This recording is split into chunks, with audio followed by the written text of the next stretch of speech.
Today's number is 200 because the best stock in the world has just broken out once again. Does this bode well for investors and traders into the months of October and November? And with the government shutdown looming and likely already in place at the time you're watching this video, what does it mean next for us as investors and traders into the end of the year?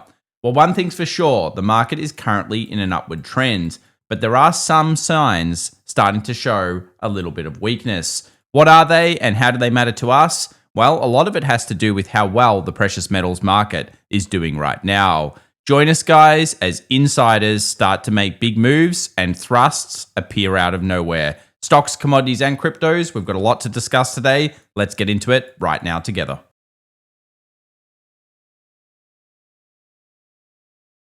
Well, welcome back everyone to The Daily Show. My name's Thomas Atkinson, and in today's video, we have a lot to discuss, from the macro to the data to the dark pool activity from Wall Street. And of course, what are those sneaky insiders doing that maybe a few people are missing? Last 24 hours really had two major breakouts, Nvidia and the beginning of a healthcare thrust.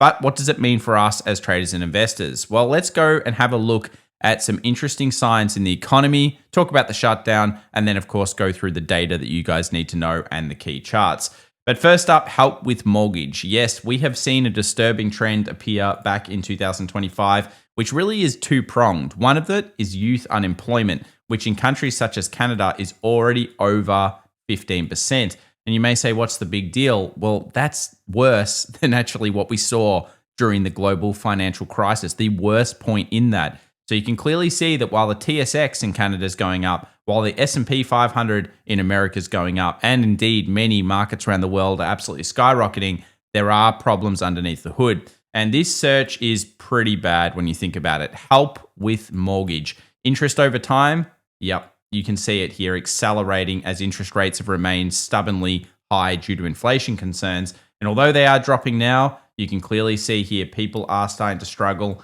And it is a big difference. Take a look at this. Index Google search volume for help with mortgage, almost to those 2009 levels from Scott Rubner. Now, you might be asking yourself, okay, is it time then for the market to crash? Is it time then for the market to go bad? Well, funnily enough, there are certain months of the year that these types of things tend to happen. In fact, December and January are well known to be market peaking periods. And I'm not saying it's going to happen this year. As you guys know, we're looking for the signs, looking for the bonds market freakouts, looking for other things. But it's very rare to have happened in September.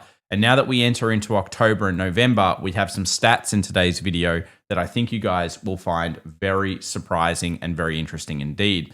First up is that retail cash proportions and, more importantly, retail options trades generally spike into October, November.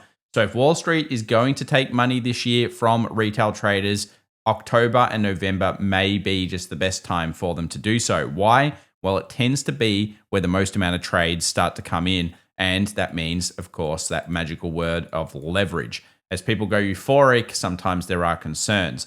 And you guys know that September and August this year didn't bring much selling.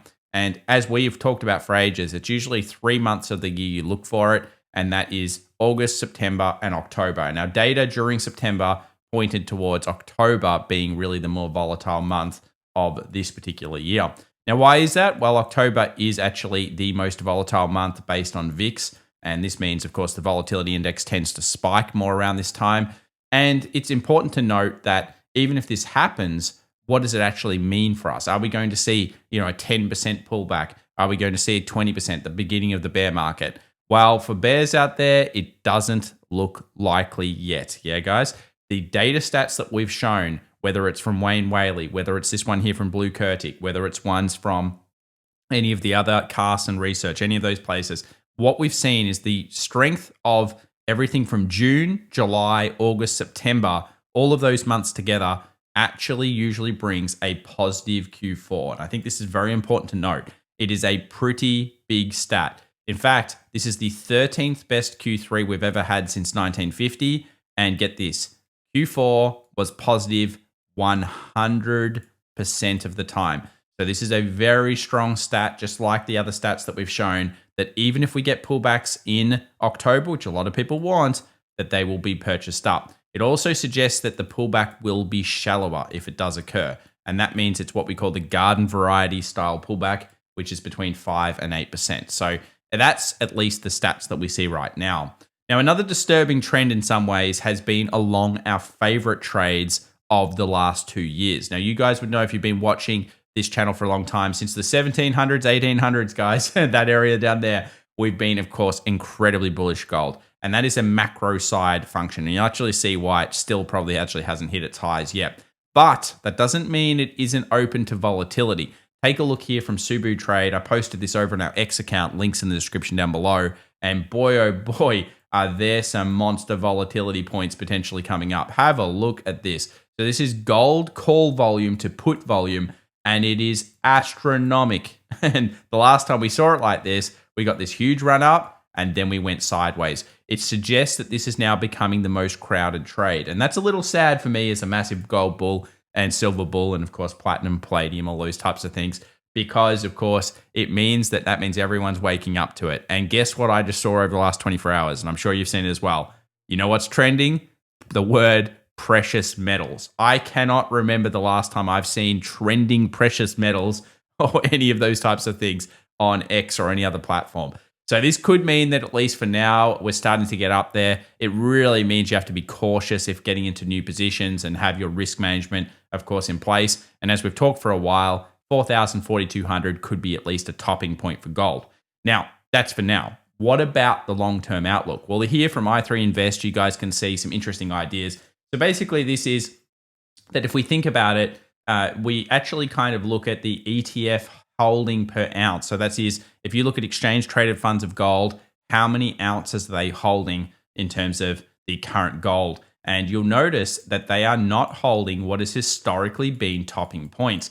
I think it's a really interesting stat and data point. And although I've not really thought about it before too much, yeah, it's pretty cool. So that basically suggests that there's still more to go in terms of peak euphoria when you're discussing, of course, the overall stacking of these precious metals. Now, you guys know that I'm a big one on central banks purchasing it. I've been big on that. I've been big on currency war, which is, of course, what we're currently in, especially between China and BRICS and SWIFT. If you're not familiar with that system, subscribe to this channel. You have to know about that. That's going to be ongoing for the next 10 years.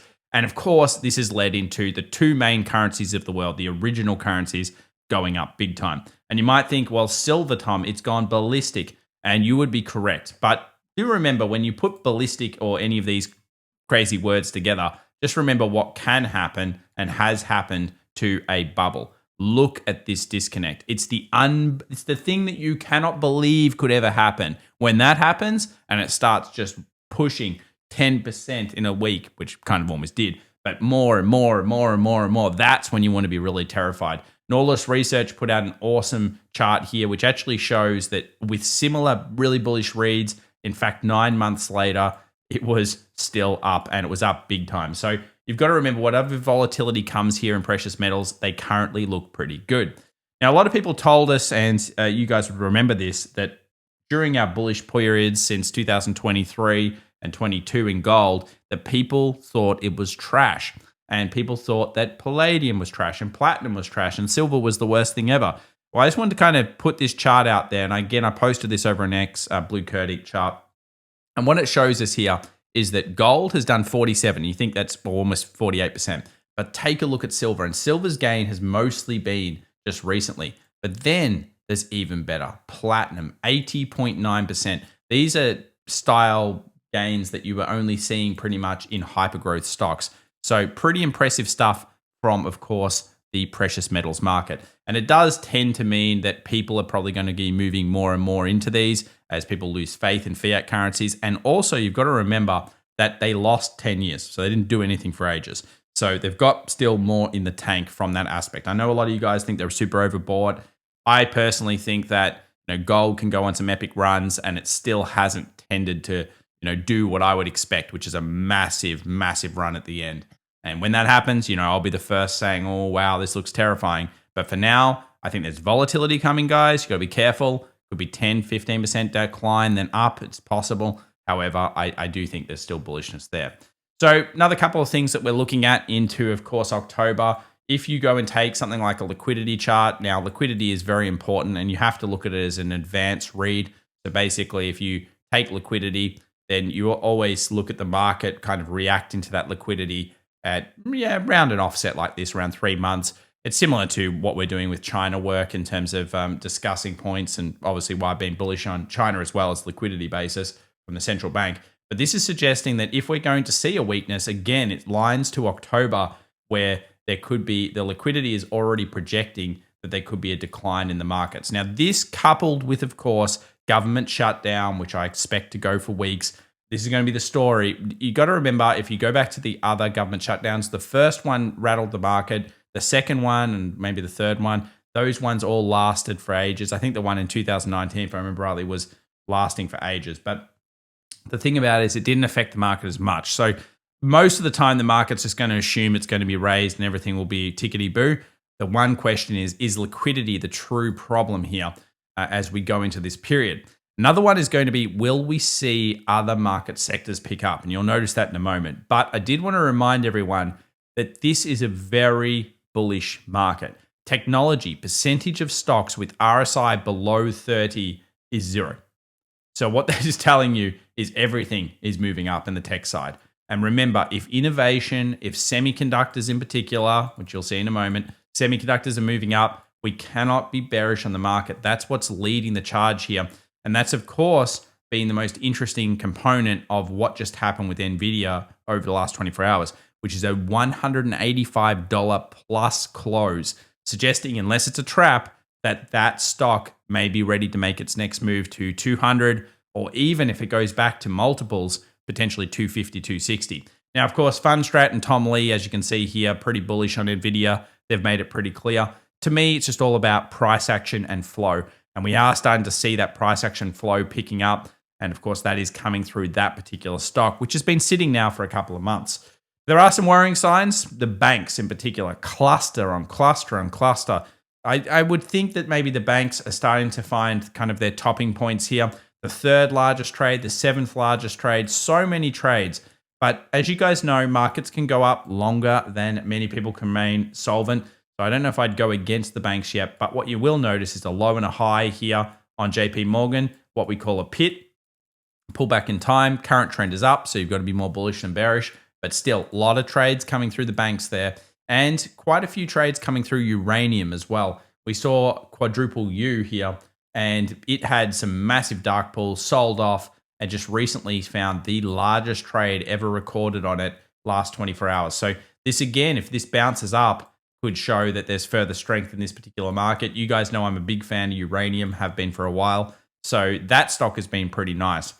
So on the really bullish side, is it possible that we can go a lot longer? If you're a real bull, you believe in super innovation, you believe AI is going to change everything, you think that this is all going to be fine and everything's fantastic. I think personally we're going to have a bit of a drop here over the next year or two. But if we don't, this could be one of those epic runs. You know, there is technically 10 years left if you want to take it from this consideration before there'll be a proper index issue, if you're to take the two data points in the past. So you can see here from the 42 low, the 66 top, and of course stagflation, and then from that point, the 74 low to the 99 top.com, and then of course the index problem. Now, I tend to believe there is an index issue with concentration. That is the big issue here, but it's been 15 years so far of super bull run, and this is of course a chart that is going around. So I thought I'd bring it to your attention if you're interested and you kind of are looking at that more longer term.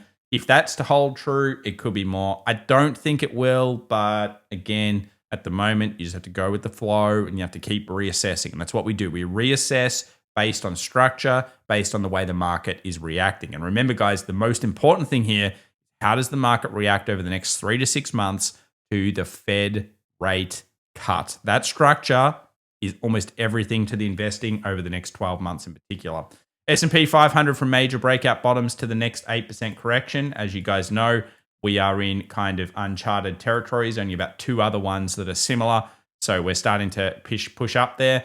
But some people believe, such as here, that we're not quite overbought enough yet. You'll notice percentage away from, and I do like percentage away from certain moving averages. The 200 and the 20 weekly are both very good. You can see here the 200, we're away from it about 10%. Which suggests that we could have 15% more upside. But as you guys know, this didn't hold true for this year when we got that sell back in Feb into, of course, April. So The market's rallied a lot. It's hitting the similar point. It's not quite at those extreme levels yet. So yeah, just with that one, just take that a little bit with a grain of salt. We'll see which one, of course, ends up playing out. The key here will be if the market loses probably the daily 20 moving average. New highs in September, definitely a good sign. We've talked about that before. November, therefore, usually is very bullish. May, June, July, August, September, all bullish. Officially, it's closed now. That means October, definitely coin flip, super volatile month potential here. November, very bullish. December, interesting. So November could be the good month. Some other things that are interesting, it bucks the trend, and this goes back to why we say if it's in the press, it's in the price. Everyone's super weak on the dollar just about, 2 weeks ago when the cut came through. Then all of a sudden, what's the dollar do? It goes up a bit. So it just shows you again that if this is going to happen, then we may still be going into a time where it's against what people's perceptions are. And that could be the important part here for October. If everyone goes so bullish, if we see sentiment surveys come out and all epically turn bullish, then we may need to consider further pullbacks. But remember, the daily 20 that we'll look at soon is probably the most important. So here are some interesting charts. Now, we talked about in the last video that energy stocks may be finding some resurgence. Oil services, energy stocks. Oil has since dropped a bit, which is normal and fine. But at the same point, will we see another bid? If we do, it's very early stages. All this is showing is that oil stocks are holding their own to the S&P, which is something they haven't done for like a year. So it's been a while since that's happened. So, of course, we're watching that one. But maybe the most interesting thing has been the last 24 hours. Now, we've talked about healthcare stocks getting smart money purchases. That is that people that are inside these businesses are using their money to reinvest back into it. In fact, corporate insider buy-sell ratios on XLV is through the roof, the highest level we've seen in over a decade. So that's pretty strong. And in the last 24 hours, we saw a defensive thrust here in healthcare stocks. So does that look like a base formation? To me, it certainly does look like the beginnings of one. It's very early days. You can see here that it kind of did nothing. It went down. That's definitely scary. Filled a gap. So that's filling the gap here and then it's rallying up. We'll go through this more in a moment, but certainly some interesting signs here coming out of healthcare. Be interested to know what you guys think. Of course, that is an absolute diabolical press one. That is, if it's in the press, it's in the price for sure because everyone dislikes that sector. So has this started something big? Another one is semiconductors. Just remember, some semiconductors have had good runs, not Nvidia, and they did get some big dark pools on them. So as we reported back, as we're going to be talking about in the future, it's all about the next 1 to 6 months, really. From a cut, we're going to find out really if the markets are going to continue rallying for quite a lot longer. Remember to keep that in the back of your mind, and also remember to keep in the back of your mind what we've been talking about, which is that with detailed data coming from what happened during summer in the US and the markets, that tends to mean October is the more questionable month and November is pretty damn strong.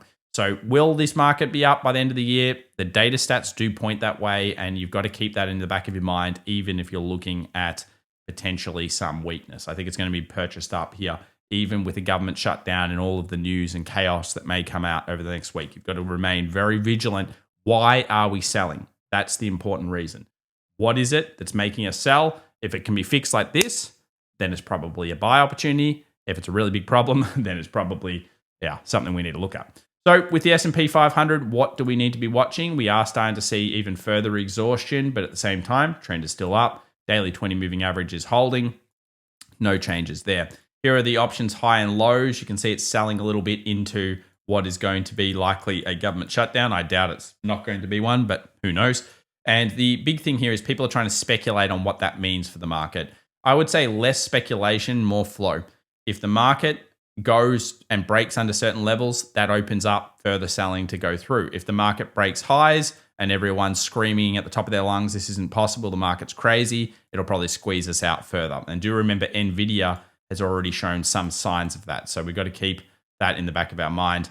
So a bit of selling, definitely some sideways. This is kind of the way we look at it at the moment. Sideways to even down is possible here into October. So let's have a look now at the S&P 500. What have we got problem-wise to get past? 6,700 is a core wall. It's a massive core wall. It's everywhere. It's on all the option strikes, so keep that in mind. 6,600 is the put wall, coming through quite a few strikes, and 6,650. So we're kind of sandwiched in between both of those. So again, look towards both those levels being broken before we get flows.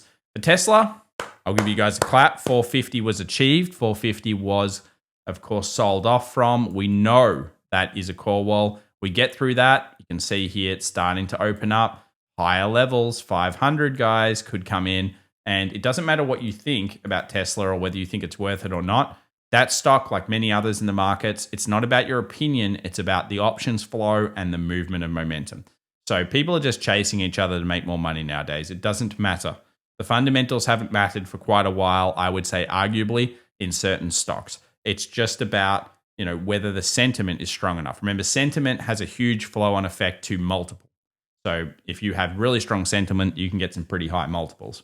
What about Nvidia? Well, it did manage to crack 185 and close, and that suggests that there's further action to go. You can clearly see on the options call walls that 200 would be the target initially for that breakout, and we'll look at that in the chart soon.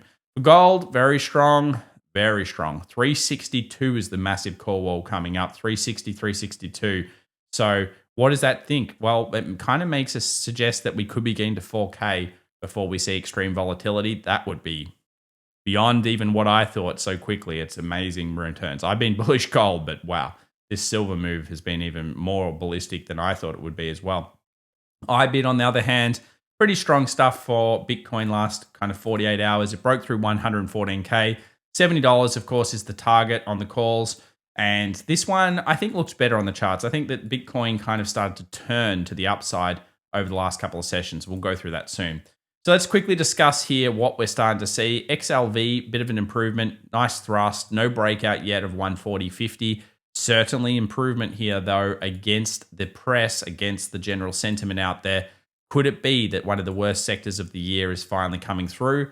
And that may also suggest that maybe late cycle is starting. Oil services pulled back a little bit, but I wouldn't say it's diabolical yet. So, of course, a nice breakout, bit of a pullback, bit of a bid off that kind of level down here at 250. So not too bad there for the oil stocks.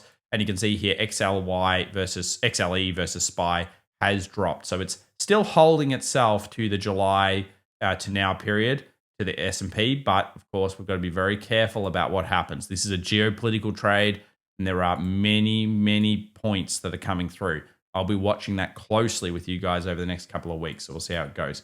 Now, what about US dollar? US dollar declined off the most traded zone. It's come down. It hasn't gone underneath 96.80, so really not in further decline just yet. And what you're looking for is, of course, if you're going bullish, you're looking for a break of 98.50. If you're going bearish, you're looking for a break here. And remember, non-farm payroll jobs numbers are coming this week, so that's probably going to be a very important factor for the US dollar. Gold, it was volatile last 24 hours. You can see here, boom, boom. But geez, that was strong buying, wasn't it? Went down 2, rallied the whole thing back. Silver did something similar. Have a look here. Went down and then just rallied back. And you can see here the 20 moving average on the 4 hour held twice now, made new high as well. Very strong charts, but that volatility coming in shows us that we're getting closer. Tesla, it's dull. So you do not short dull markets, guys. You do not short really strong markets unless you know exactly what you're doing. This is a dull market. If it goes through 450, of course, 500 is open. And then, of course, Nvidia. I mean, that's a pretty cool chart. We had that island reversal over here. If you've been holding that with a stop below here, you'd be pretty happy with the last 24 hours. And, of course, with distance, what you usually do in TA-wise anyway, is you would take the distance here and you would extrapolate that out. So if you actually do that, what you end up getting is just above 200, which is very interesting because, of course, that's where the call wall is. And it's funny how those things happen. Now, could this be false break? It's possible, but you don't want to predict false break. I mean, it's decent volume. Some people say, oh, the volume's less or whatever. It's pretty decent volume. It's a clean break. Weekly close, of course, will further confirm the move. And yeah, it's pretty strong. There's nothing really you can say that's negative about that chart. If you go and have a quick look at semiconductors, you guys will see here, they're also still powering on, suggesting that the market, and remember, here was the break, by the way, the clean break over here, that made us bullish on semis. So Nvidia is probably just really playing catch up to that because that would have been the one that most people were buying. They lose faith in it. What happens? They go and move into another stock. They take the money out, and then 2 days later, the stock goes. It's the story is old as time. People do not have confidence in their positions. That's why most people lose or most people make mistakes. Chinese stocks, we're still looking good. Everything is still bullish. And you guys know we talked about this quite a lot. We had a little kind of double bottom here. It's kind of rallying. And this is into their Chinese holiday week, actually. Now, I don't have sentiment for that, but what it is. What about US 2K holding the 20, but didn't really make a new high, has it? So again, signs of exhaustion, I guess, on the US 2K coming through. NASDAQ also no new high, so we'll see how that all plays. S&P is probably the key there. And Bitcoin doing a nice move above 114K. And the thing about this is it's kind of suggesting that it does want to continue to move up. My goodness, the people online, everyone is bullish. Like they are like, wow, this thing's going to $1 million like next week. But 200K calls have started to go up.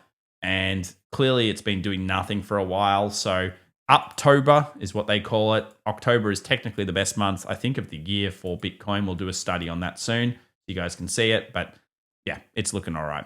What about Ethereum? Well, Ethereum is just kind of rallied into this resistance. Will we see it break through? 2 moving averages on the daily here as well. Daily 2050. So that's acting a little bit strong in terms of getting through. But I think Bitcoin has started to do enough. And if Bitcoin leads, then Ethereum usually goes through.